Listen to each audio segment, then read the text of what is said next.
I think the best way to introduce Haley Scott is to just kind of talk about how I met her and how we kind of first got connected. Because to me, I think that was one of the pivotal, that was a change for me in my rehab process.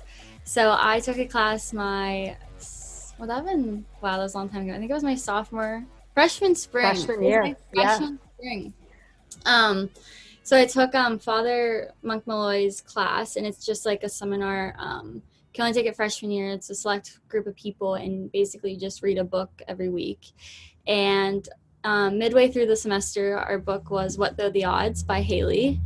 And as I read the back of the book first before, like I always like to do that, I was like, oh my gosh, like I can just tell, like this one's gonna be an emotional one. And as I was reading the book, I literally cried the whole time, partly because your story is just amazing, but also partly because, like, I think that's when I finally realized, like, I can get through it. And, like, sometimes you need someone else's story to show you that you can. And, like, I always say stories are equal, but let's be real, yours is significantly worse. Like, you had to go through things that no one should ever have to. And I think that for me was the time where I was like, you're going to get through this. So then Haley actually came to our class, and we all went around, and like what we would do is like everyone just kind of like said a reflection from the book or what they thought. And my reflection was basically me crying because I was just like, holy crap, like she's in person, like she's here walking, and like she has I'll let you talk about it later, but she has like her spinal what is it, like rods, like Yeah. as a wind chime, and like she brought that to class and we got to see it, and it was just like so surreal for me to realize that, you know, people get through really hard things in their lives. And for me, like, I'll let you talk about your story, but I just think that you literally changed my rehab life. And I'm surprised it's taken me this long to get you on the podcast because I've been wanting to do it forever just because I think you have such an amazing story. But yeah, so that's how I met Haley, and I'm very excited for everyone else to hear her story. So with that being said, why don't you kind of just share with everyone, you know, what happened? Obviously, it was a really traumatic event, and then kind of how that affected you. So, first off, I'm thrilled to be here and thank you for having me. And thank you for sharing what you did because that makes my day. You are really the reason I wrote this book. It took a long time for me to be able to share the story, and I'll share it, but, it happened in 1992 and I didn't write my book till 2008. And it took me that long to be able to share the story, to be honest with you, because it was a pretty tough one. But I wrote it for just that reason. I wrote it because it was really awful and it was really tough. And I thought if this can help someone in any way, then it's worth sharing. So thank you for sharing that because it's nice to know that it's really doing what I wanted it to. But just to kind of recap my story, I was a freshman at Notre Dame. I was on the women's swim team back in 1991, 92. And I, like everyone else, was thrilled to be at Notre Dame. It was such an exciting time for women's sports. Our athletic director at the time, Dick Rosenthal, had 6 daughters, so he really believed in women's sports. It was a time when the programs were all really, building, and we were all there to lay this foundation for what these women's programs have become, which is amazing. So, it was far from home. I grew up in Phoenix, Arizona. So coming to South Bend was far geographically, and also the weather was very different. I remember when I was first telling family members that I was going to Notre Dame, their one response was, "Why would you go there? It's so cold." And I would always tell them about my recruiting trip, which was in February of my senior year, which I always laugh, that was back when athletes were actually recruited during their senior year. And not when they're, 12. But I visited campus during February of my senior year in high school, and it was 60 degrees on campus. So walking around campus, I thought, well, this is a little cold. Certainly colder than it was in Arizona, but I remember thinking, but it's not that cold. So the weather kind of fooled me. But when I came to campus, like all of us, I immediately felt, the welcoming nature of Notre Dame and everything we loved about it.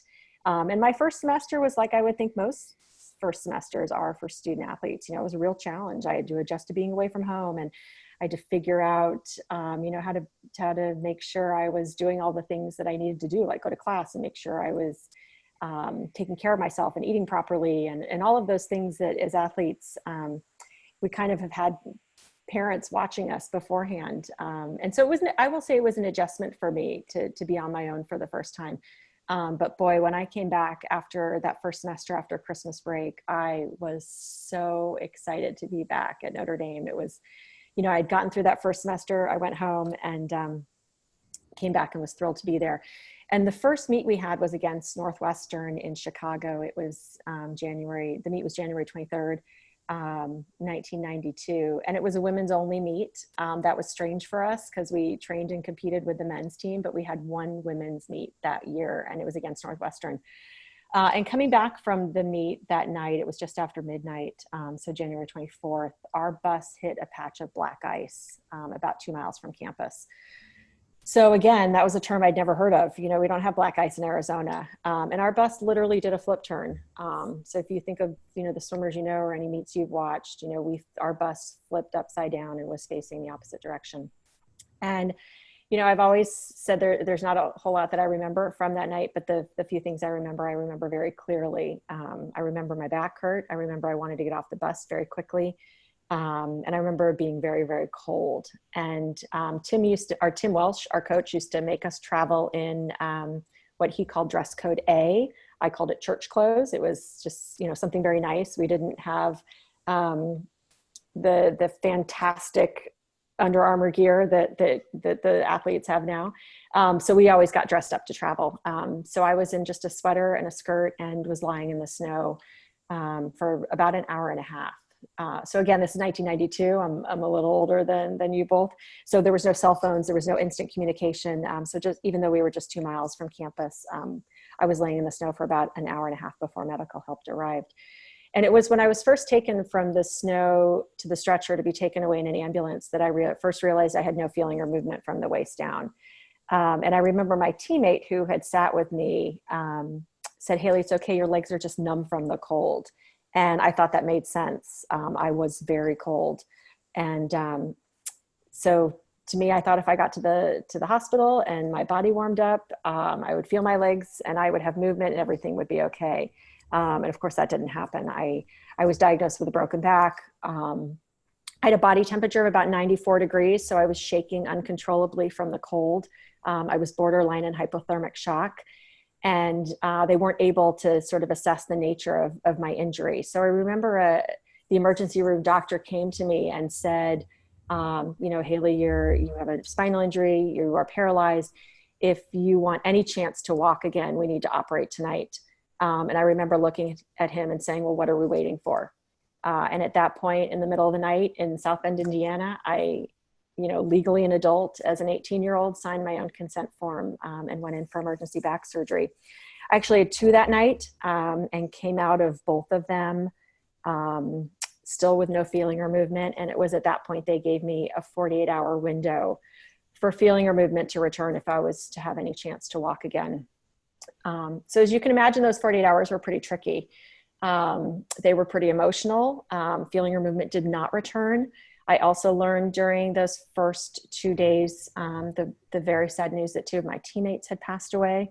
They were not only my teammates, they were my classmates. They were also freshmen.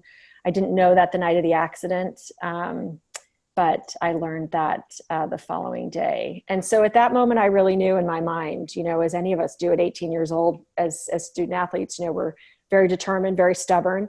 And I told everyone that came to see me, I will walk, I will swim, and I will do it for Megan and Colleen, Megan Beeler and Colleen Hipp, my 2 teammates who had passed. Again, when that 48 hours came and went, a nurse came into my ICU room and she very kindly and very truthfully, because this is where we were medically speaking, said to me, you know, "Haley, your life has changed. You will not walk, you will not swim. And the faster you can accept this, the faster we can help you live a very happy and healthy and meaningful life. But you need to accept this for us to be able to help you." And that was a pretty tough thing to hear at 18 years old. And even now as a parent of an 18-year-old, I can only imagine it was much harder for my parents to hear about their 18-year-old daughter. But I was determined, and I was probably in denial. 48 hours came and went, 2 days, 3 days, 4 days. I was crushed. I couldn't go to my teammates' funerals. I had as you can imagine, a host of visitors come, my teammates, family members, classmates, coaches, professors. The Notre Dame community was, and you've probably heard this before, I really felt it. Notre Dame is at its best during its darkest times. And boy, we felt that in a real tangible way. And I even do still today. It's one of the most remarkable things about the university.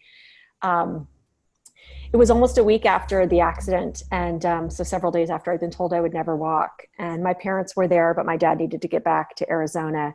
And right before he left for the airport, the large toe on my right foot slowly started to move. And I'd been visualizing that. I had been staring at my feet. It was really fascinating to me to see my legs and my body so strong as a swimmer, and to see them not work. So I kept staring at them, trying to figure out, how does this not work? Why are they not working? It was just fascinating. But that right toe slowly started to move. And as you can imagine, that was just a massive celebration, not only in my hospital room, but across campus and across the entire Notre Dame community as a whole. So that's when the real challenge, began. I had to relearn how to walk, which, if you've ever watched a toddler learn to walk, whether it's a younger sibling or someone you babysat or anyone, I had to relearn to walk the way we do the first time. So I had to learn how to roll over, and then I had to learn how to get up on my hands and knees and learn how to crawl. And as you can imagine, I was so impatient, at such a young age, and so frustrated with trying to learn how to crawl, because I didn't need to know how to crawl. I just wanted to walk. And I was learning that I had to learn very quickly that it's about the process. We don't just set goals and meet them. And I should know that as a student athlete. And we do know that as athletes. You don't just set goals and achieve them. You set your goals, and you have to put the hard work in to get there. And so much of what I learned as a student athlete was critical and essential to my time in rehab. It would have been a much different rehab had I not been a student athlete. I knew how to set goals. I knew how to set that goal and put the hard work in to get there. I was used to hard work. For any of us who have gone through physical therapy, it's hard work. But as a student athlete, I was used to that training. Physical therapy in the morning and physical therapy in the afternoon when I was in the hospital was not much different than morning practice and afternoon practice. So I was used to that hard work. I was used to the persistence and really knowing my body. That's something we learn as student athletes that I don't think we realize we know. I knew when I could push through, and I knew when I needed to let my body rest. And both are equally important. There's times we really have to push ourselves, and there's times when we really need to let our body rest. And so I was used to that.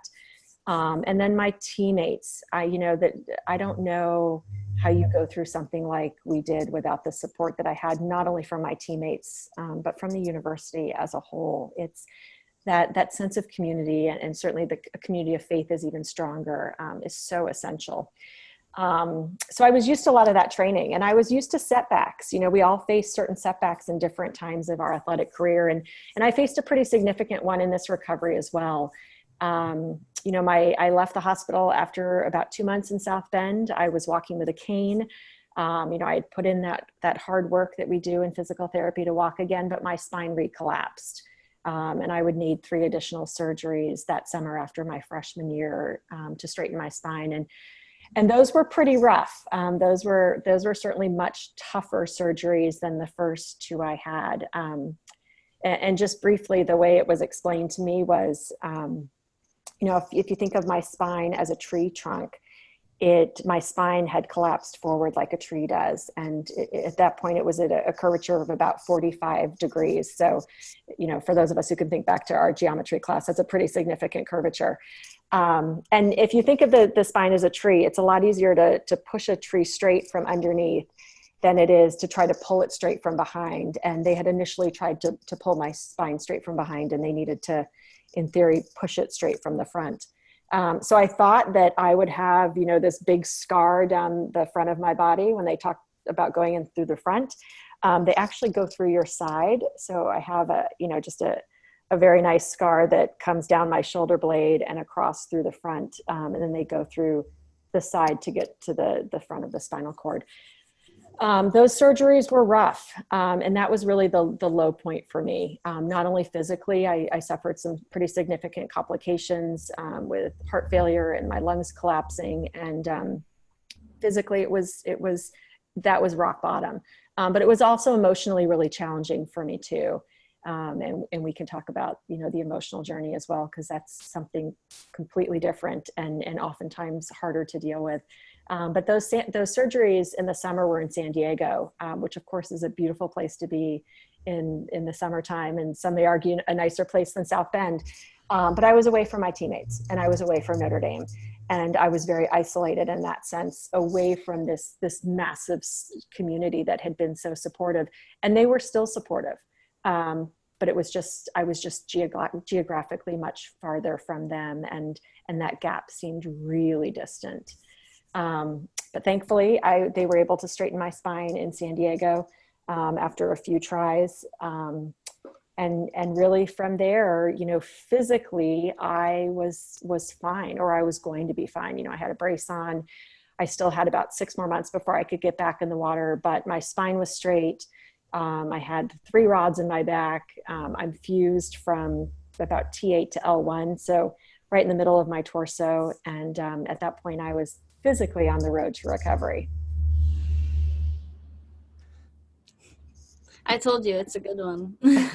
I knew the story, but I hadn't heard it in that detail. So I really appreciate you doing that, Haley. I think it's insightful for all of us. I don't know, Bailey, do you have any follow-ups you want to start with? So we can kind of talk about, you coming back in the race you swam in. But before that, I kind of just want to talk about, I can only imagine how different, physical therapy and, the resources from back then to now are. So, not that I'm calling you old. But can you just kind of talk about, how tedious your rehab was and, how you think that, what the resources you had available for you to actually recover were different from how they are now? Right. So I think in some ways, it's interesting. I think medically and surgically, things have changed a lot. I still keep in touch with my back surgeon. I have a really interesting picture that I use in a lot of the presentations I use, where I'm in that roto bed. And I showed that to my back surgeon just a couple years ago. I was telling them that I used that picture, and he said, "Oh my gosh, we don't use that bed anymore. It's so archaic." And I remember sort of chuckling and saying, "Okay, but I'm not that old, so that's not very nice." So I think and he walked me through sort of the different things they do now surgically. There are so many advancements there. I was in that bed for 3 weeks, and now they're getting patients up with my type of surgery after just a couple of days. Interestingly enough, I don't know how different the rehab is. And I say that because I had the really amazing opportunity just a few years back with the Monogram Club to go visit some of our wounded soldiers at Bethesda Walter Reed Hospital, and a lot of amputees who were learning to walk again. And it was a really powerful experience for me for a number of reasons, but in part because so much of the rehab they were doing was so similar to what I was doing. And actually a lot of the technology was the same. Now, they do have these amazing equipments now where they can hold, anyone who's learning to walk again, whether it's, because you're an amputee or because of paralysis, the physical apparatuses where they can hold you up, and they have the electronic stimulation that will move your body. And I didn't have any of that. But when it comes to just the fundamentals of like a stability ball and working on your balance and standing between 2 bars or standing on a Bosu ball and working on fine tuning, those balancing skills, so much of that is the same. So I think medically speaking, they've come a long way from a surgical standpoint. They do have those great, technological advancements from a physical standpoint of learning to walk again. And I think that allows more patients to be able to do so. But the real fundamentals were almost exactly the same 20 years later, which I thought was interesting. Yeah, that's really interesting. You mentioned you talked to your back surgeon. Like, from keeping up with those who've helped you recover, do you think that they are also in shock of how amazing of a story you ended up having? Like, I feel like, for him, he's probably like amazed that you could actually walk again when he told you were never going to walk again. So like, what did they kind of say about that? Yes, so that's kind of fun. So the first time I went back and we just met for dinner. I was with my parents and my back surgeon in San Diego, and I still laugh about this, and he does too. We had left the restaurant and we were just outside in San Diego, and he said, "Well, let me see your scars." And he just pulled my shirt up, right outside in front of this restaurant. And the funny thing is, none of us thought anything of it. It seemed so normal to me. And, if you've spent a lot of time in a hospital, and certainly the month I was in the hospital in San Diego, it's a teaching hospital. So not only were my doctors coming through, but this whole host of, all of these interns coming through. So, and even as a swimmer, as an athlete in general, there's not a whole lot of modesty. But we didn't think anything of him just lifting my shirt up and looking at my spine. And I remember he just sort of chuckled, as many good doctors do, with their self-confidence, and said, "Boy, I do good work." But he will tell you, even to this day, certainly my doctors and therapists in South Bend, there really is no medical reason why they can explain, what happened. And my surgeon in San Diego also, he, as when he first tried to straighten my spine in San Diego, he wasn't able to do it. And it was through some complications that they had to go back in and operate again, that he was able to actually straighten it the second time. And he still will say to this day, he doesn't know why he was able to straighten it the second time. It just happened. And, I love that about this story. There's the science and the medical aspect to it, that is so important and very real. But there's this kind of, Notre Dame magic side to it, that is very real as well. But yes, they all are, they all couldn't be more thrilled, with how this story has turned out. And, there are times, even for me, who's lived with this now for 28 years, I don't get emotional about it a lot. The times that I do get really emotional about it are when I realize everything that I can do, and how lucky I am to, be able to go ski with my kids. And, I remember one time I was just riding a chairlift with, my two boys on either side of me. And I thought, I can ski with my boys. Like, that's amazing.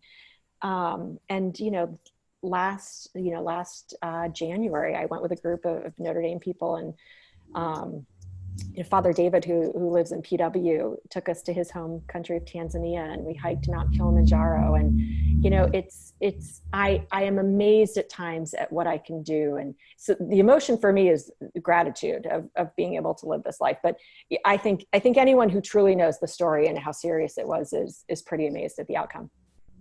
I think you basically said this, but I think it's something special when, someone goes through something like you did, and like, you have to relearn how to appreciate things. Like you said, like, yes, you were so grateful to be on that chairlift. Like, if you never went through that, it doesn't hit the same. Like, you don't really understand it the same. And I think that's something I've definitely reflected on. I've heard you say it, and, in your book, you talk about it. It's just like, you just learn to reappreciate things so much more. And I think that's one of the things that I'm the most grateful for with my injury. And I'm sure you think the same, but I think that just speaks so highly of like what an injury can really do for you.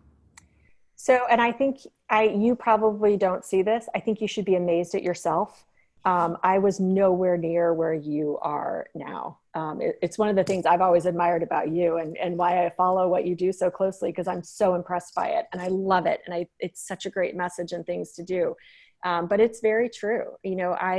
One of the questions I get asked a lot when I speak is, do you wish this had never happened? And it's really a hard question to answer because, of course, I wish my teammates were still here. That goes without saying. But when I look at everything in my life that is important to me, and when I look at everything that is the most meaningful to me and brings me the most joy, and my family and the way I live my life, and just everything that is essential to who I am and what I do and what I love, it all stems from this. Nothing was untouched and nothing was not changed, and so it's a hard question to answer, because I'm so grateful for this perspective that I've been given, and this life I've been given that is very different than what it would have been. And perhaps I would have still had a great life, or, a meaningful life, but I don't think it would be. In fact, I know it wouldn't be as meaningful as it is had I not gone through this. And so for that, I'm extremely grateful. And that's Notre Dame as well. It's, I can't say it wouldn't happen like this at other places, but I don't know. And so for me, I've always been so grateful, with my time at Notre Dame and the gifts that it has given me. This week was the 25th anniversary of my graduation from Notre Dame, which is kind of cool. But you talk about your 4 years of college being the best years of your life, and people keep telling my son, you've got the best 4 years of your life. And I don't say it very often, although I have recently. It really wasn't the best 4 years of my life. They were actually pretty terrible. Yeah. and really hard, and certainly painful. And, it is really tough to be in your dorm room and healing, and, your friends are going out and you can't, because you have to take care of yourself. There were really some very painful and lonely moments. But I wouldn't change it for anything. And I wouldn't change my time at Notre Dame for anything. And if you ask me, would I go to Notre Dame knowing what I knew would happen? Yes, I would, because I can't imagine not having the university in my life. I think this just kind of popped into my head, but one of my teammates actually was telling me the story about her friend who had to face adversity. And she, this is one of our late night grotto trips when we were both going through injuries. And she said to me, like, my friend who went through that told me that God only challenges people who he knows can fight it and who knows is strong enough to handle it. And I think that's one of the things that I always think about. Like, if I'm having a bad day, I'm like, God must think I'm strong enough to handle this. And like, that just makes me think, like you said, like the Notre Dame magic of how you healed. Like, I think God must have realized that you were strong enough to handle it and wanted to give you a good chance at it. And I just think that faith aspect has been something that, my faith wasn't great before my injury happened. And now I just I'm very in touch with God, and I'm just very aware of the power it has. Yes. And that's very real. And I would say mine was the same as well. I've always referred to myself, and I talk about this in the book as well, right, as a religious mutt. I wasn't raised Catholic. I was raised Presbyterian. Well, I was baptized Presbyterian, and then raised in an Episcopal church, and then a Methodist church, and then went to a Catholic high school and college. So, I always knew religion was important, but it was important on Sunday. It wasn't necessarily something that was integrated in our life on a daily basis. And, I can't even say it was my faith that got me through this. It was the faith of everyone around me. And when you've been to Notre Dame, that's real and it's tangible and you can feel it. And I know I felt it, and it's very real. But what I learned from that and how I grew from that is that I never wanted to be without that. And have since, converted to Catholicism once I graduated from Notre Dame, because I had to have that in my life. And I wanted to be a part of it and to give to it and to be that community for other people. But to know just how essential that is, to have that relationship, and to really, believe in the power of prayer, and to know that there's always someone looking out for us. And answering our prayers, even, when we don't ask them the right way. Okay, so let's backtrack a little. Kind of run us through the race story and how you actually did get them again, because I think that's just the cherry on top. Yes, it is. We always call that the Hollywood ending. So I came back to Notre Dame my sophomore year. I still had we called it my turtle shell. I still had my full body brace on. I couldn't get back in the pool until about a year after the accident. So it wasn't until January of '93. So January of my sophomore year. And, at that point, thankfully, swimming is more like riding a bike and not like learning to walk again. So my body hadn't forgotten how to swim. I just was really out of shape. So for any of us who are athletes, if you don't train for a year, boy, especially with swimmers or any water sports, you get back in the pool and it's brutal. So I trained, was able to get in the pool during the second semester of my sophomore year. One of my teammates came to Arizona and trained with me that summer between sophomore and junior year in Arizona. And then going into the fall of my junior year, I had my two goals of walking and swimming again for Megan and Colleen. And I was walking and I was really determined to swim. And so I saw on the calendar that October 29th, 1993 was our first home meet. For me, I wanted my first race to be at home. In my mind, that's where the story began and that's where the story needed to end. Although we all know these things don't end and go away, but it was awesome. It was, we always joked, it was the most people who have ever come to a Notre Dame swim meet.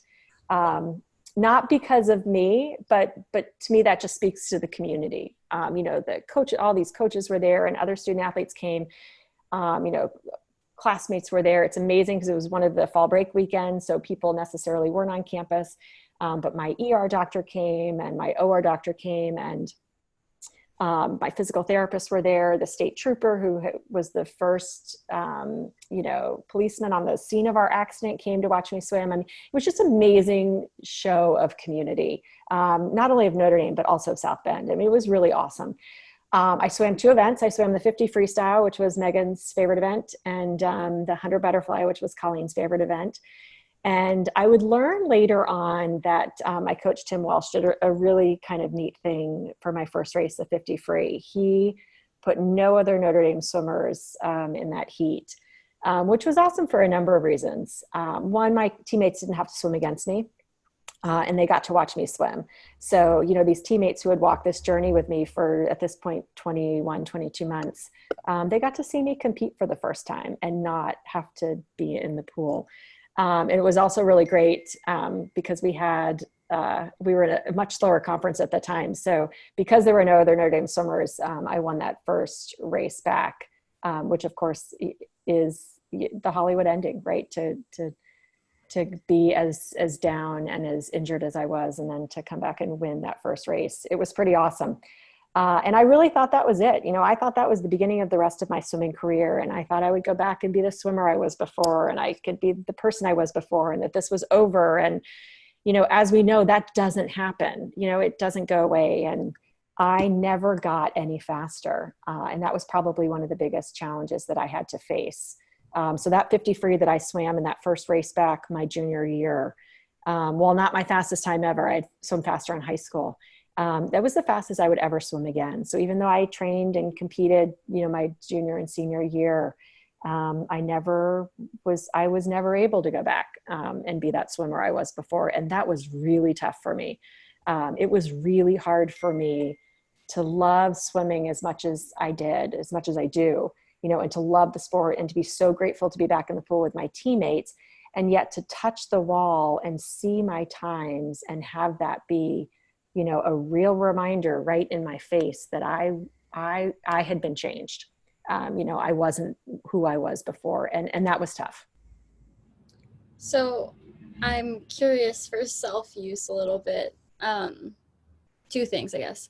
So you say it was tough, and obviously I can imagine, like, I think one of my biggest fears is, like, when I do get back to top notch playing, it's like, well, what if I'm not nearly as good again? And like, so one, how did you handle that? And then two, was there ever a time where you just like kind of had this, not hate, but like you just didn't want to swim?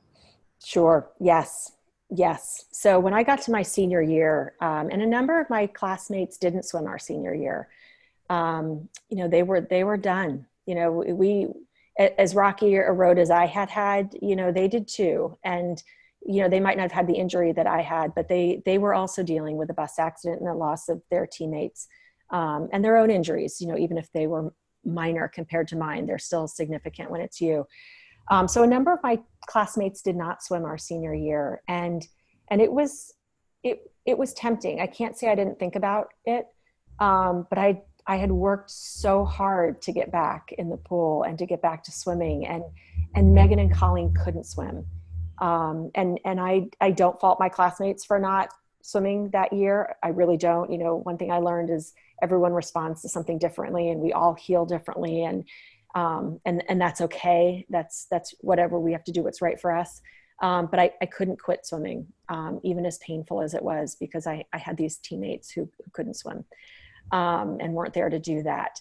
But what I did do, second semester of my senior year, was ask my coach to just put me in relays, because the individual events were too tough. It was too hard. It was too hard to just see those individual times not be what they were. But if I'm on a relay, I don't really have to look at my time. And it was a way I could be part of the team and still train, but to not have it be as painful. And it was a loss. You know, it's one of the, you know, when you look at an event like this that happens, and even an injury, you know, certainly there are many losses. You know, in my case, some of them were very visual, right? There was the loss of my teammates, and that you can see and is very real. But there is also this loss of this swimming career that I thought I would have, that I couldn't.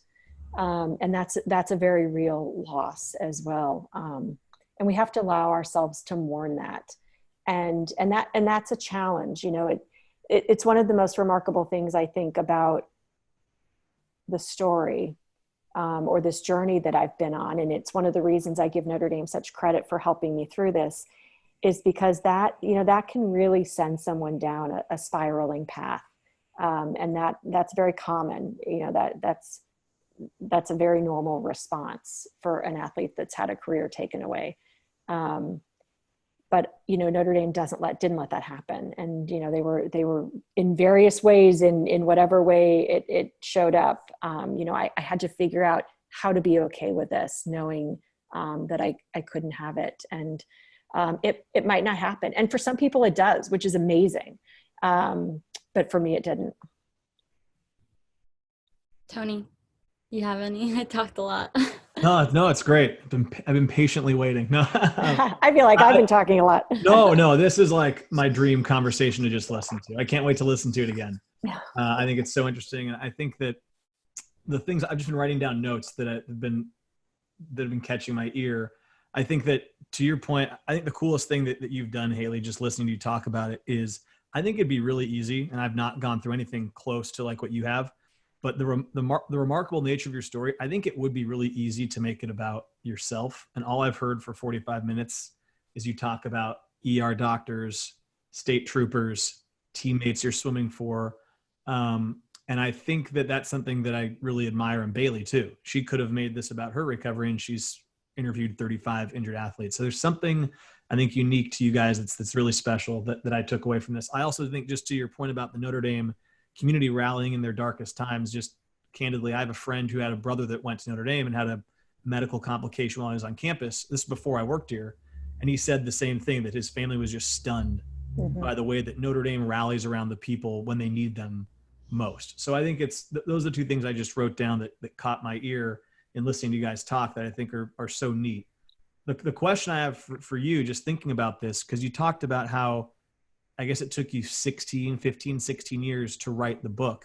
Right. And you mentioned it being difficult, or it took a while at least, to get to the point where you felt you were able to talk about it, and put it on pen to paper. So I guess I'm curious, what happened over that 15 years, or was there a certain moment? Yeah. What led to you being able to put it down and lead to, you know, an even more inspiring story you've been able to share with people over the years?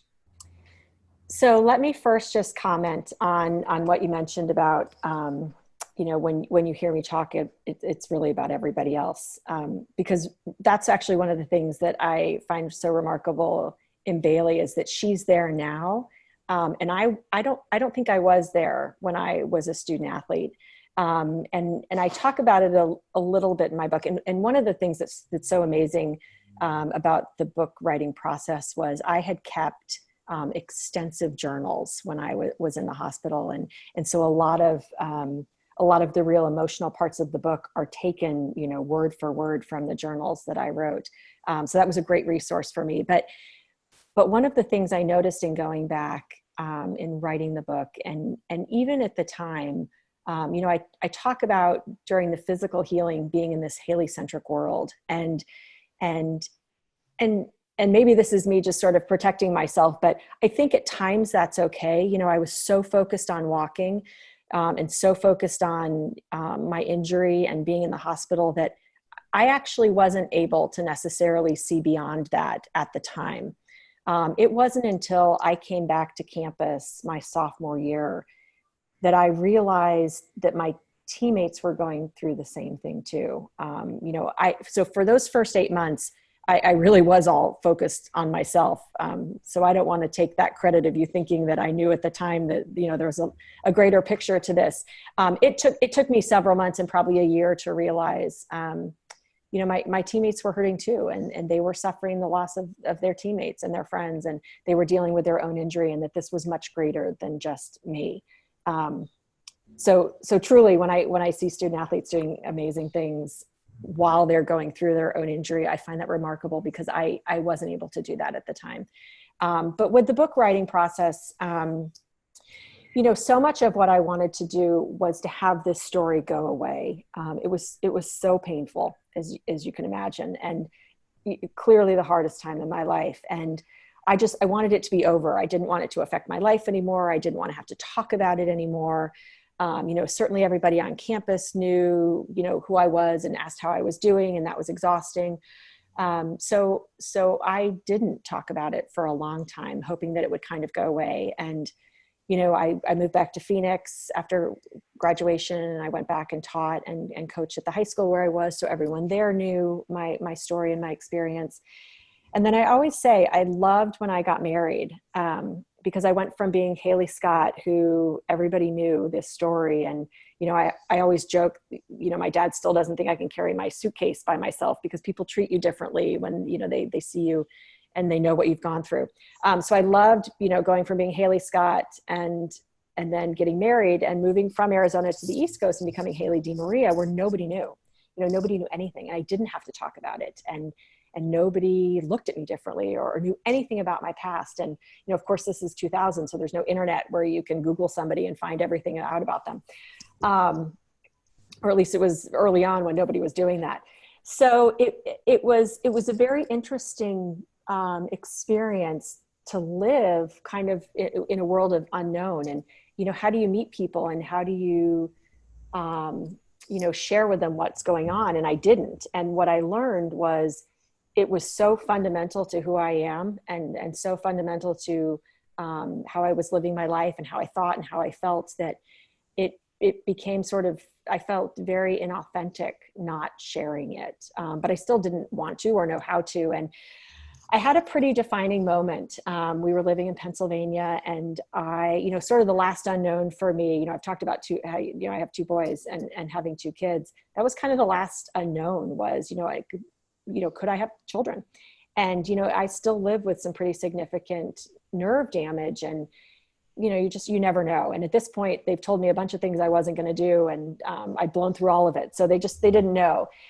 So after I'd had my second son, I really started thinking about, again, how lucky I am. And, all of these things that I am able to do and these gifts that I've had. And our next door neighbor at the time was a woman that I didn't know very well, but she was a young mom. She had 4 kids, but she was dying of breast cancer. And I remember feeling called to share my story with her. And she, at this point, would be the first person I'd shared it with in years. And I totally chickened out. I wrote it because I didn't want to actually have to tell her. So I wrote it down and just shared it with her. And I'll never forget seeing her walk, because it was really hard for her to walk at this time. She was really towards the end of her, and she's since passed away, really towards the end of her experience. She walked over to my house and gave me a huge hug and said, "You understand." And I can still see that moment in our front yard, hugging her, thinking, oh, but I don't, because I knew how her story would end. And it's so different than how mine is. And, such a different experience with cancer and a back injury. And yet the emotions were all the same. And and the journey and how we process things clearly resonated with her. And I knew at that moment that I had this power of a story that clearly made an impact on her at a really horrible time in her life. And I thought, I have to share this. That's my responsibility and that's my gift that I have, is this gift of a story. And, I share it all the time. We all have gifts, and it's our responsibility to share them. And even if they're gifts that we haven't recognized yet, or that we don't even want, that I was realizing the power of this story and I needed to share it. But I also think it was really important for me to wait as long as I did. Because had I written the book back in the early or mid 1990s, I don't know if I would have been as honest with my feelings. And Bailey knows it's really raw. And there's parts of it that aren't super flattering to me, because I'm really show some hard emotions and the anger that we all go through when we experience something like this. And I don't know if I would have had the confidence to share that in the early 90s. So I think it's a better book having waited, because those emotions are really, really tough. And what I've learned and what I believe is I needed to be at a very happy and healthy place in my life to be able to go back and really honestly, for me, look at an unhealthy and unhappy time. Because this story doesn't help anybody if I tell you how easy it was to go through it. If you read a book and it's like, oh, well, Notre Dame was great, and I went through physical therapy, and, I had all this support, and, of course I got through. That doesn't help anyone. What helps people is reading how hard it was and how dark it was, and then to see the outcome of the story. That's where the hope is. I think, for me at first, when I, went verbal, like talking about what happened to me, I was always like definitely sugarcoating it. And I think a lot of people who I have as guests sugarcoat it just because we're afraid for people to like see us, be vulnerable. And I think that's something I still struggle with, but I'm definitely getting better. Like, yes, I've gotten very bad anxiety and depression from this, and like that's okay for you to have too. And I think sometimes people just need someone's story as a light to guide them into like what they should do, because it is so hard. And like if you feel like you're in it alone, you go down such a darker hole, and it's scary. And so I think that you being blunt with your story and other people being blunt with their story is really what can really help people. Yes, I agree. And did I see on the website book number 2 is coming? So it's interesting. So book number 2, people have asked me for years, do you think you'll write another book? And my answer has always been no, because I hope I don't have another story like this to share. But what I've learned, so 2 things. I actually did work with another woman. One of the things I've done over the past few years is work with a former employee at Memorial Hospital. So a woman I met at Memorial Hospital of South Bend. She and I do patient experience immersion. So we work to help train medical professionals in how to help patients through their experiences.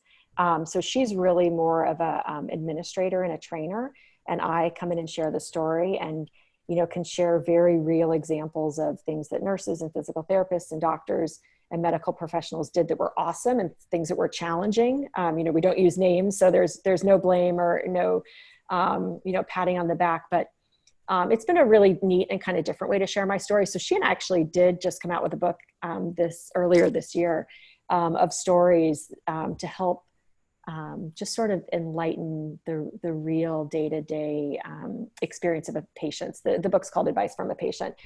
So that was kind of a fun little project. But I have started writing another book more about somewhat my journey since then, but it's more, how do you live with this?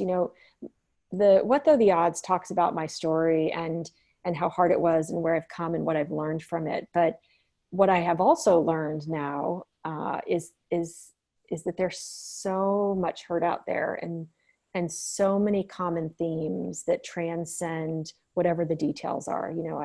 I think there's a passage in What Though the Odds that says, the details are different, but the lives are equally changed. And I've found that to be true. And I've met so many amazing people like Bailey through this journey that are all going through their own thing. And what we've found is that the emotions and how we deal with it are very similar. And so we'll see where it goes. You know, I've got a collection of blogs. It's not uncommon when there's a bus accident for people to reach out to me. You know, there was just the really unfortunate experience with the Holy Cross rowing team earlier this semester, where they lost a student athlete in an accident. And there was a bus accident in New Jersey 2 years ago where a student and a teacher were killed. And I've often been called in to just help in an unofficial capacity. And I think there's something to be done with that. And I don't know what that looks like yet, but I'm trying to figure it out, because there are ways that I can help. But sometimes it's hard if I don't have like a counseling degree or, you know, really I just have this experience. But what I truly believe, and when people get to, you know, dive in deep and know the story more, the two words I understand are so powerful when spoken truthfully, because very few people unfortunately do understand unless they've lived through it. So that's a very long answer. I'm working on it. No, that's great. My final question, I don't know if Tony has more, but since May is Mental Health Month, and that's something I'm super passionate about, can you kind of just talk about how you think, like, your mental health transition from when this first happened? Because I feel like mental health might not have been such a heavy topic back then, and now it's something that we see everywhere and everyone wants to talk about. So can you just kind of run us through how you think your mental health has changed throughout the years? So I think that's one of the biggest challenges that athletes or anyone, but certainly student athletes, face when they're faced with an injury. And for me, I had to get through the physical healing before I could even touch on any of the mental or the emotional healing. You know, I was so consumed minute by minute with what I was doing physically. And I think that's true sometimes. But I also think that creates a big misconception of, okay, the athlete's healed, they're fine. Whereas in my case, I was healed, but I was really, you know, much worse off emotionally than I was, than I had been when I was going through the physical part. And I think one of the biggest distinctions is you can't see mental health. So when I was injured physically, I could see that I couldn't walk. And so I could recognize it. When I was struggling, you know, emotionally and mentally, you can't see that. So it's harder to identify. And because it's harder to see and harder to identify, it's harder to address and harder to see when you're improving. So when I was learning to walk again, I could see myself taking 2 steps further each day. You know, I could see that improvement. So not only could I recognize what was the deficiency or what was wrong or what I was struggling with, but I could see myself improving. And I think with mental health, you don't see it. So it's harder to recognize, and it's harder to address, and it's harder to see the improvement.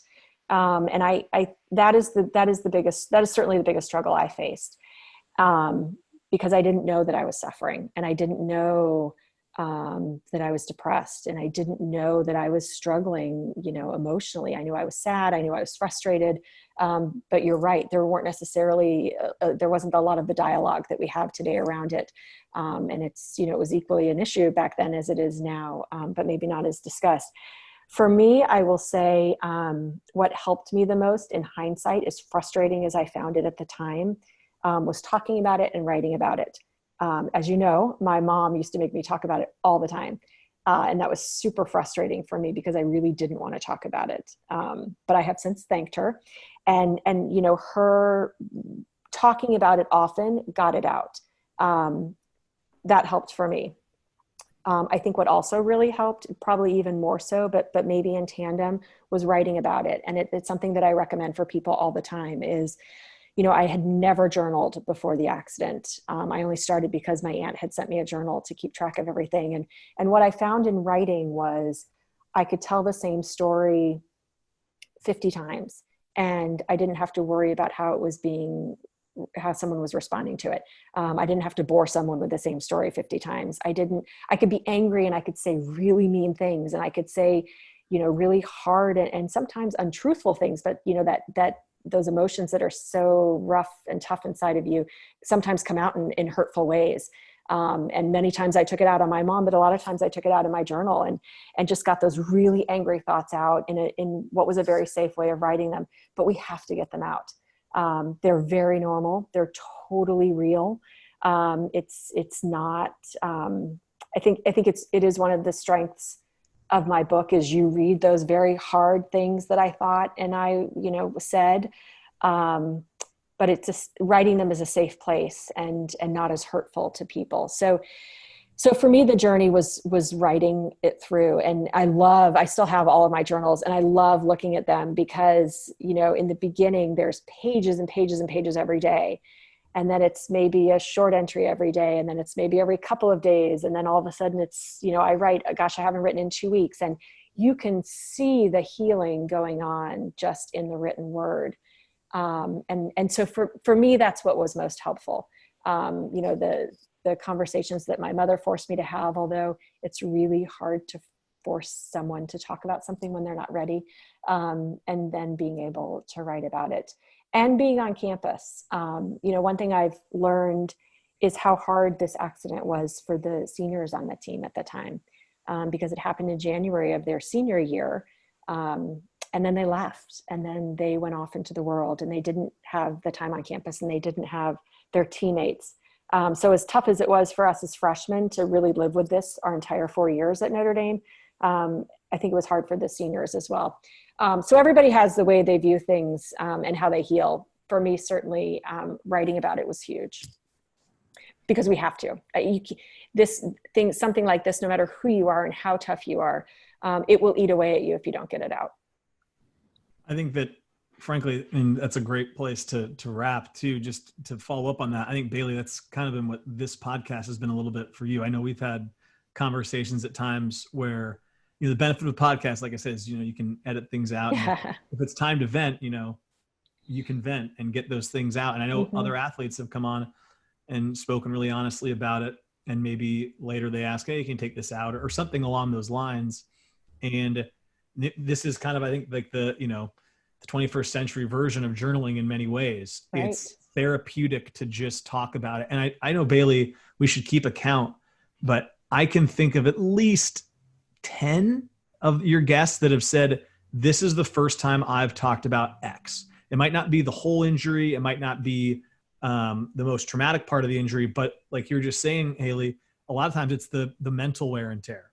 Mm-hmm. Hey, this is the first time I've really talked about this, but I couldn't get out of my room for a week or something like that. And I think that it illustrates that point you were talking about, that unless you're called sometimes or pushed like your mother was pushing you to have that dialogue or write it down or go on a podcast, sometimes it just stays inside, and that's where it can fester. And unfortunately for me, I haven't been through the physical ailments you guys have, but that mental toll can happen to anybody facing any kind of adversity. So just hearing you say that, I think it's a great, ribbon to put on this whole thing, that I think this podcast serves that role for a lot of athletes that have been on here. So again, say great job, Bailey, as we've been doing the last hour, because it's been fun to watch how it's done that for others. It's really cool.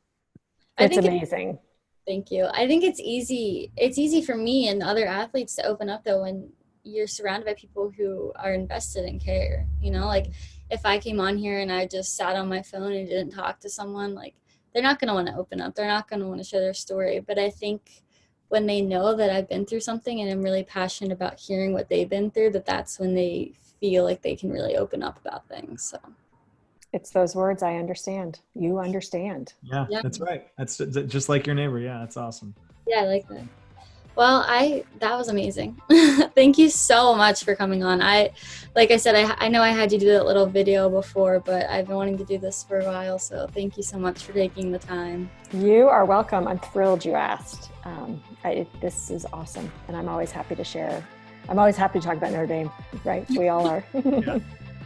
Guys, thanks for letting me just listen. Super cool. You guys both are super inspiring. So thank you.